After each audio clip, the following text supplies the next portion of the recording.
Communications platform. Carol Okay. and Tara have an hour and 20-minute presentation with detailed Excel sheets and everything like that. So, Yes, although we've tried. Carol confesses she didn't back it up, so it's reduced to 10 minutes. So go ahead.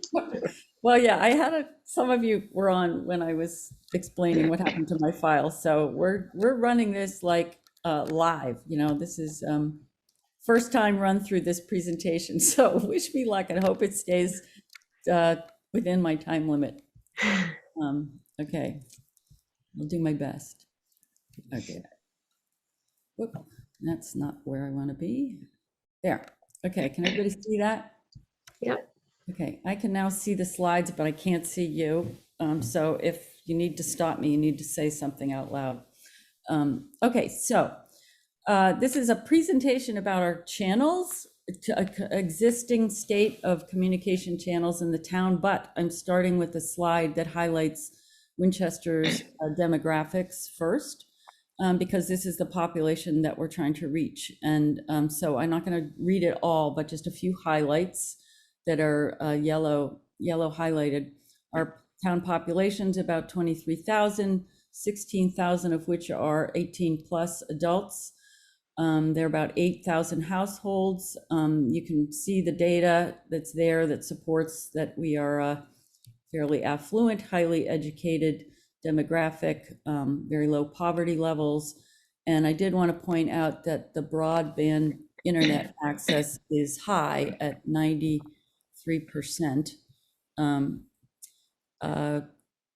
In the two pie charts, you can see the age mix and also racial mix, predominantly white, and a significant size Asian population approaching 15%.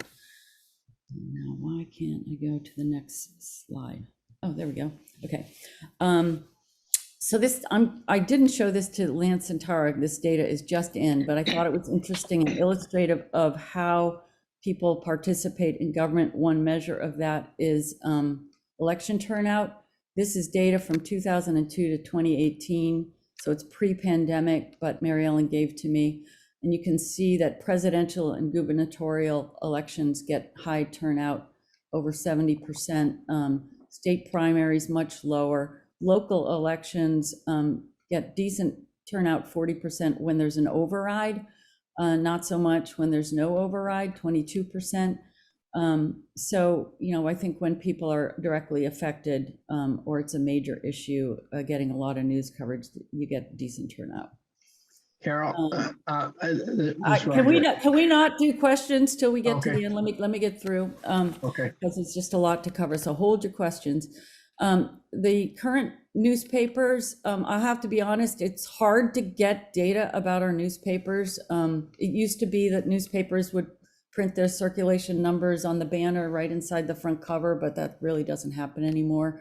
We all know the print circulation of the Daily Times, Chronicle, and the Winchester Star is reduced from what it was. The coverage now covers more regional news than local news.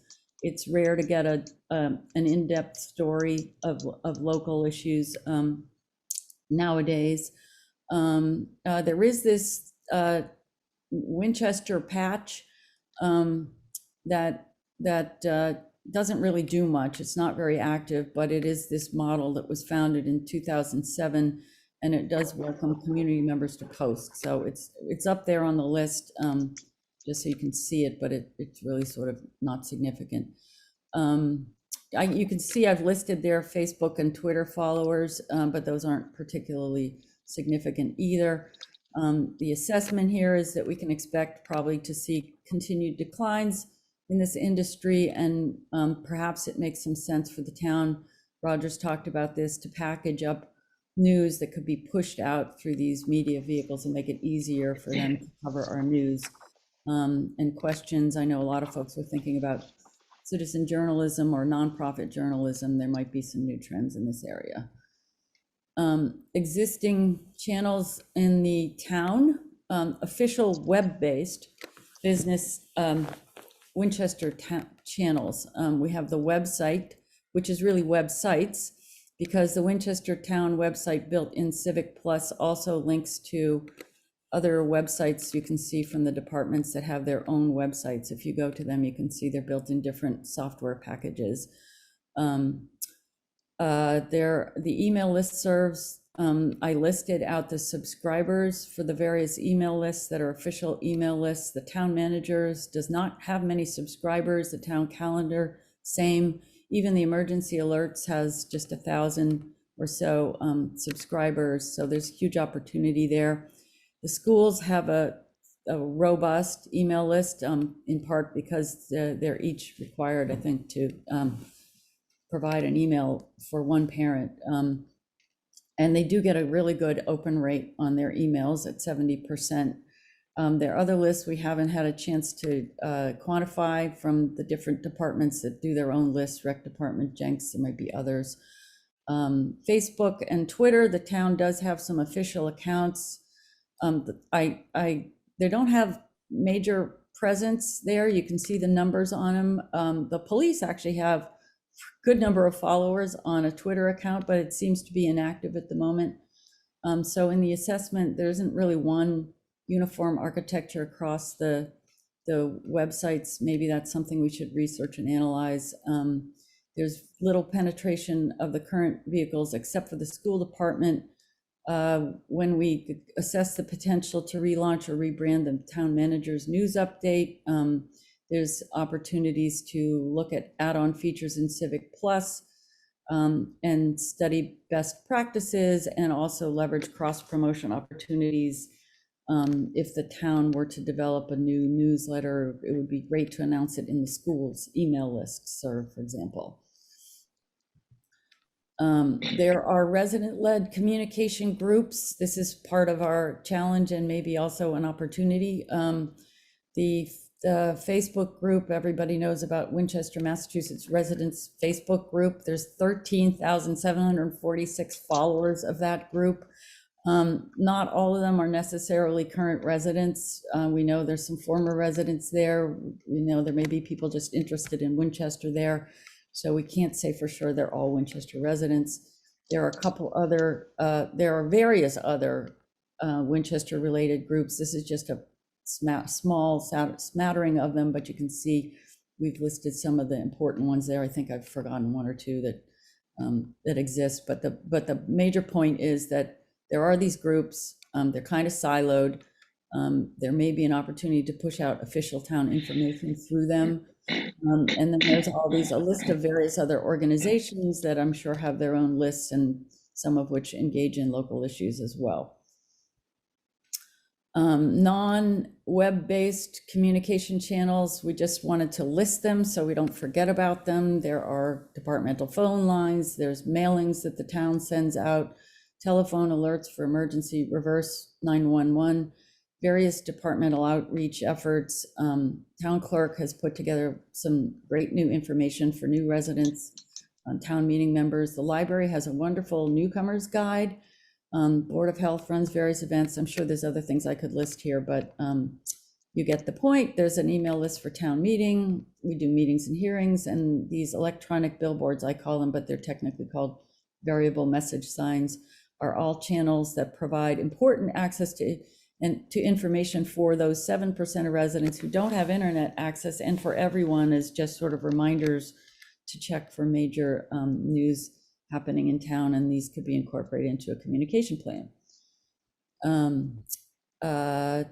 WinCam, I won't go into detail, but this is a federally mandated channel for us. It's governed by a 10-member board. It has various channels for public government education, and there's on demand. We're all familiar with their recordings. There's a lot of opportunity to explore how we could leverage this, and folks like Joyce have talked about 1-minute videos. This is an opportunity. Betsy compiled this list. It's state government resources and communication assets. We shouldn't forget about them. And perhaps if we were to have major announcements or develop a new communication newsletter or something, they may be able to help us publicize. Okay, this chart. I put with some caveats.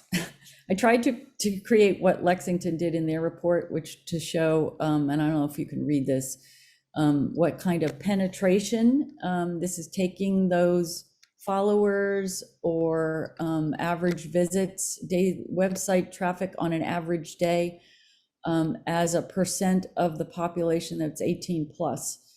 You can see the highest bars are the school email list and the Twitter police department. And then I put, just for sake of comparison, the Winchester, Massachusetts residents group, but again, that may not be a fair analysis because not everyone in that group is a current resident. But it shows that we have low penetration of the official news outlets, but there's opportunities to cross-promote.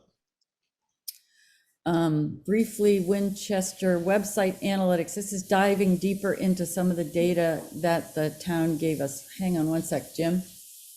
Jim, thank you. Unique visits to our website in an average year. This is the calendar year ending May 1st. Jen Caffarella provided me with this data. It's a pretty good number of visits in the year, and I just divide that number by 12 to get a monthly average, and then by 365 to get a daily average. That data is interesting. I don't know what to think about it. It would be interesting to benchmark that with other communities. Desktop versus smartphone access is about 50-50. I thought that was interesting. This is some data on by device type. I won't go into detail, but people who know a lot about websites could analyze this more. Bounce rate is something that shows did you go anywhere after when you first arrived at that page, did you go anywhere else? And it appears from this data that people spend twice as long on the site when they're on a desktop than on a phone. So there may be ways to design the site, to make it mobile friendly. This is data over time. It shows that there was a big bump in website visits around the June 22nd special election. Not sure what the other data bumps were for, but I thought that election bump was interesting, and that's a pretty big bump, up to 7,000 visitors in a day. This is by, it's probably really microscopic and hard for you to read, but this shows unique page visits, meaning if Carol Savage visited the website 3 times in a day, I would only be shown once. But the next day I visited again, I'm another unique visitor. So it counts this for each page. What's most noteworthy on this is how significant the COVID related traffic was. I split those out. You can see at the bottom of the page, the COVID visits, COVID information alone was a major driver to the website this past year. The town manager's news flash, if you removed COVID, would be next in line. So, and then the calendar, and you can see the pages that follow. So we could definitely analyze this more, but wanted to highlight those things. Top 10 most frequent search terms. People search for services. So, COVID testing, birth certificate, transfer station, swap shop. To a lesser degree, they look for town government related news. So the Waterfield popped up probably during that election, and also town meeting might have been during the election also. So we might conclude that election times when it's in the news are a good time to promote awareness of other town news vehicles. These are just notes from that data. I've highlighted some of these already. Yeah, I think I've highlighted all this. Oh, question, in the absence of hot news, what can generate interest in town government news updates? Something for us to think about. And then just lastly, summary thoughts for discussion. So town email has an opportunity. We've got content, we could leverage it more, we can improve the format and delivery. Is there add-ons to the website? Should we be using something like Constant Contact? The schools have good email reach and a captive audience. Maybe we can leverage this and other established channels in town to promote a town manager email. We've talked about cross promotion.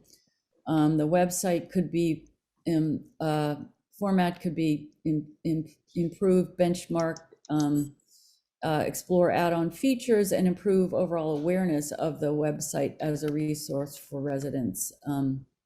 The schools have a new website. I didn't include any of their analytics because it's really too soon. It's new. We don't have that data yet, but we could, as it evolves, analyze that also. Social media, we've got a bare minimum presence on it now. We should study best practices and then leverage the content that we do produce to push it out, and improve the appearance of things that are automatically posted. Right now, they're very rudimentary. And then WinCam is obviously an opportunity we do need to explore as we do research. And then last thought is just promotion. We can't just build it. We're going to also need to promote it so people visit it. We probably should be branding it, providing a reason why people should visit and learn about town government, and leverage big news events, elections, etc. We do need to incorporate more feedback from town staff than we've done thus far. We're going to do that in our research phase, and we should be learning from other communities. And that's it. How'd I do with time? Good, good. Well, open for questions. I'm actually tag Andrew, who, you've dealt with Braintree and a whole series of other city stuff. Does our communication world look radically different, better or worse than you've seen elsewhere? I mean, you've plunged into this a lot deeper than. And did I get it right, Andrew? Did I represent the schools right? Yeah, that was a great presentation, Carol. And yeah, a lot of similar channels, and you see all this those offline channels and trying to balance with the digital channels and try to reach everyone. So I think it's a great starting point. That's kind of where I was at a few years ago when I was on the Braintree team. But yeah, I thought it was very well. So that begs the question, what did you do in Braintree that worked, of Carol's list of improvements? Yeah, I thought we had done a major website update. There was a lot of focus around like constituent engagement and submitting requests for potholes and that type of thing. But part of it was kind of initially, once we launched the website, that kind of built our brand. And then we're like, how do we leverage this brand across other channels? Since we established those social media channels that didn't exist. What really took off was a newsletter, kind of like a constant contact type thing. They called it was with the mayor at the time. And we called it Braintree Blue, I think. And then and we also rolled out a new like reverse 911 system. And so all those systems, like the constituent request one, the reverse 911 and the newsletter, we would then promote through. We actually had a billboard in town that was on 93. We used Carol identified the mailers that goes through the utility bills or the town census. So kind of was offline to promote the online, kind of vice versa. And we saw pretty good engagement through that. If you make it kind of short and sweet in your marketing and a little quick link to download the app or sign up for the list, got pretty good engagement with it. And then, yeah, that's just a lot of just being consistent. And then people start to look forward for it. We would be maybe late with that newsletter one week, and we would get emails, where's the newsletter? We want to read it. So kind of sticking to that cadence and having that kind of calendar of your promotions or your content schedule was really key too. So. Okay. So I would just like to add that Andrew is a great resource for us as we move forward. Oh, thanks. Yeah, as we're getting into the solutions side, I think we've promised him a couple very big cups of coffee to pick his brain. Yeah, happy to help. I really like that side of it. So I think we're off to a good start. Yeah, I mean, this feeds directly into what we'll talk about a little later, which is all of our list of solutions. What do we want to focus on? And I'm thinking of what I heard from Andrew's quick list and from Carol's, kind of pointing us in some directions. Other comments, Roger? You had something earlier you wanted to. Yeah, number one, great. Great set of information. The elections thing as a precinct warden, when you look at the local elections, the turnout doesn't tell the whole story, because the highest polling in any office is typically blank. So even though people are turning out, they still don't know what to do when they get there. So the local knowledge is very low. Even where there's controversy, it's amazing how often, you see a blank response. Jen, go ahead. Yeah, hand up. along with, sorry, let me put my hand down. Thank you for that, especially the demographic information, I think is very interesting. At the risk of adding one more thing for us, it did remind me that at the listening session, someone suggested we find out where people get their information right now. And I know this is part of it, but in terms of like what newspapers are people reading, or do they watch cable news, like that type of thing, I think would still be useful for knowing, like, then where do you push stuff to, or where are people getting their information? I don't know, except for a survey, how we do that, but I do think it would be useful to find out. So there's no, unless we do a community survey, which we will talk about in the town when we get to the town day thing. Chukong has drafted something. It's going to be hard, other than just documenting the number of followers each of these channel has and the number of groups that have email lists and the size of their email lists. We don't have a budget to do a community-wide survey, so we'll have to wing it a little bit. But yeah, it's a good point. Yeah, I wonder if we could just even do it like it seems that the residents' Facebook page is what reaches the most people. I don't know if it would work, but like a doodle poll or something that you could just like have people post. It wouldn't be very scientific, but it might give a sense, because this is telling us the local channels, but I still wonder, like, where do people get their larger news, not just the local news, but where are people getting their information from? Let's pause this question, because it might, the survey that Chukong has maybe could be modified to make sure it answers that question. It'll give us at least a little bit of a sense. Okay, and then I did one on the voting information. Do you have any sense how that relates to other communities, state level, local level, national? Do we have any comparison?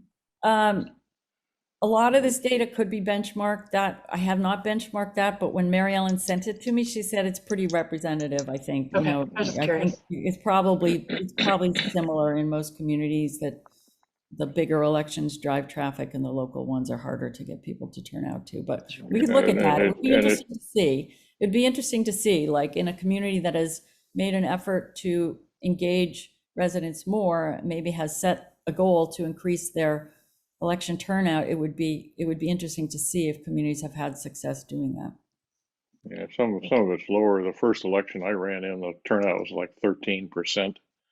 And Carolyn Ward, who was the town clerk, after she swore us in, said, enjoy your mandate. This is the lowest turnout I've seen in 35 years. So it gets worse. There were other elections that were a little better, but it's pretty small, relatively. Lance, I'm looking at time, and I know I'm the reason, but like we're behind schedule. Just FYI. That's all right. It was good. I looking at that. One of the things I think we might want to tinker with your chart that shows the penetration rates of the various things and bring that down and maybe make a poster out of it and put it up at the town day show. So we'll move it on to that. So Roger, yeah.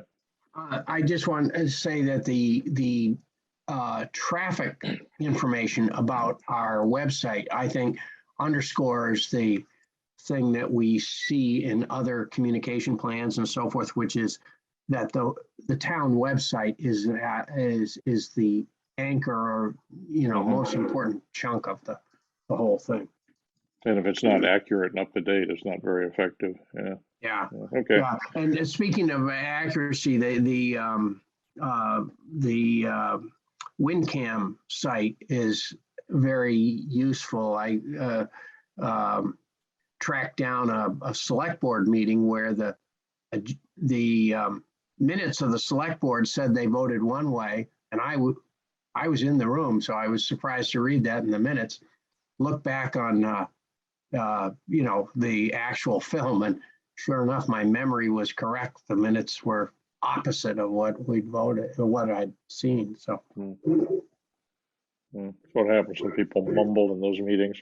Okay, Town Day booth. Carol, excellent. And Tara, it's really good. You know, that was compared to the 2-hour version last week, this was really sharpened up nicely. Thank you. It was I all your miss all the guidance. details, but It was all your miss all the guidance. details, but you know, I think you know, we could tighten that up further and be something Yeah. that we want to post or do a video.